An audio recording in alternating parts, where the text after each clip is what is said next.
voudrais tout d'abord remercier Jean-François Copé et toute l'équipe projet de l'organisation, parce que je crois que c'est important, comme on n'a pas de débat officiel, il y a un débat qui est en train de se faire dans la société, mais c'est important aussi que nous ayons des occasions de débattre avec des pour, des contre, et je crois que c'est un très bel exercice.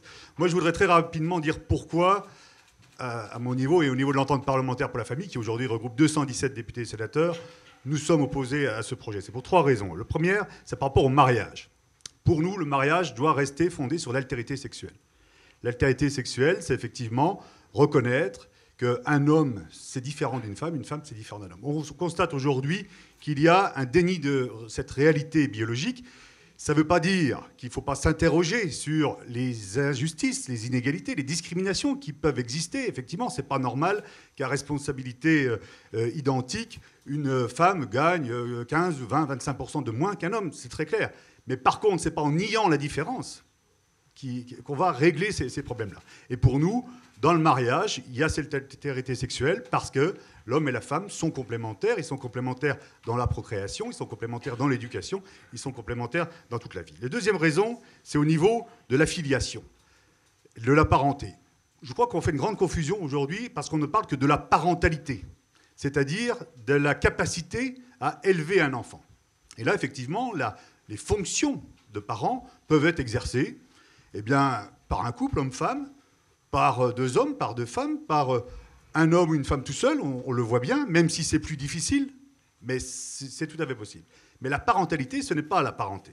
Parce qu'il y a bien sûr ce pilier affectif, éducatif, mais il y a aussi un pilier qui est de l'ordre biologique, corporel, et il suffit de voir toutes celles et tous ceux qui sont privés de ce pilier par cause de stérilité, d'infertilité, combien c'est un manque.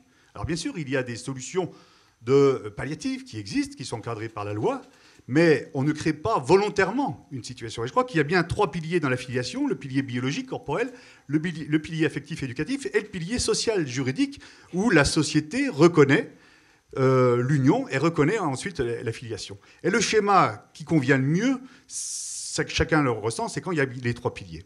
Alors bien sûr, il y a des fois des accidents de la vie.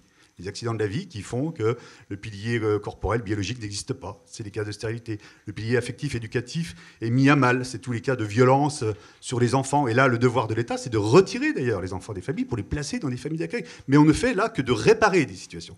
Et là, avec ce qui nous est proposé, c'est de créer une situation où on invente une filiation parce qu'on ne peut pas dire, si le mot père, si le mot mère veut encore dire quelque chose, on ne peut pas dire à un enfant, tu as deux papas, tu as deux mamans.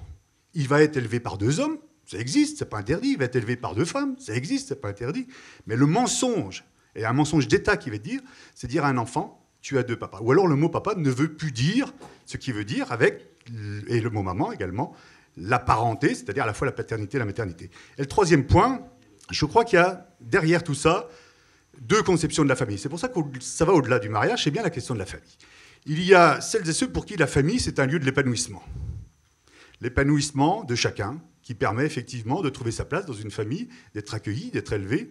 C'est le lieu de la solidarité, le lieu du don entre les générations à l'intérieur d'une famille. Et puis, il y a tout un autre courant de pensée pour qui la famille, c'est le lieu des inégalités, où on reproduit les inégalités, de génération en génération. Et ce combat, qui est un combat d'idées politiques, il est toujours présent. Et quand on a des débats au niveau du Parlement sur les droits de succession pour savoir est-ce qu'il faut les exonérer ou est-ce qu'au contraire il faut les alourdir, derrière ça, c'est bien de savoir si la famille, c'est un lieu de transmission, également du patrimoine, ou si c'est un lieu de reproduction des inégalités. Et à ce moment-là, soit on les exonère, soit on les alourdit. Quand il y a des débats sur la scolarisation des enfants de moins de 3 ans, tout le monde est d'accord pour dire que ça peut être une chance pour un enfant de moins de 3 ans qui vit en quartier défavorisé, qui n'entend pas parler français à la maison, c'est une chance pour lui d'aller à l'école.